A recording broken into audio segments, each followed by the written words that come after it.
Zadrugarstvo karika, bez kotre poljoprivreda nie može buz rozvita. Reafirmacija zadrugarstva cilj i prioritet pokrajinske vladi, hvarel na okruglim stolu podpredsjedatelj pokrajinske vlade i Đorđe Miličević. Von tiž vyznačil, že še mali produkovatelje nie môžu otrimac u nje miloserdnim targovičnim zmahanju, keď nje maju rozvite zadrugarstvo. U ostatnjih 10-15 rokov zadrugarstvo bulo zanjecbane, a toto već privedlo do stagnaciji poljoprivredni produkciji, do utratoh malih produkovateljoh, a šitsko toto značelo i stagnaciju valala.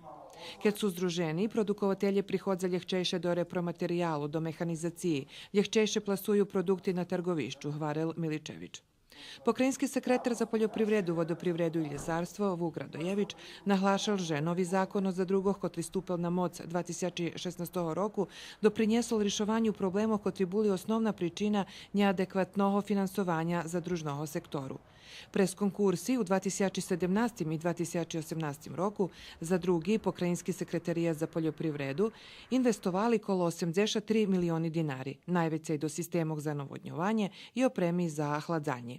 U najhodzacim periodu pokrajinski sekretarijat za poljoprivredu i Zadružni sojuz Vojvodini i nadalje budu mac aktivne partnerstvo, čiji cilj revitalizacija zadrugoh u Vojvodini.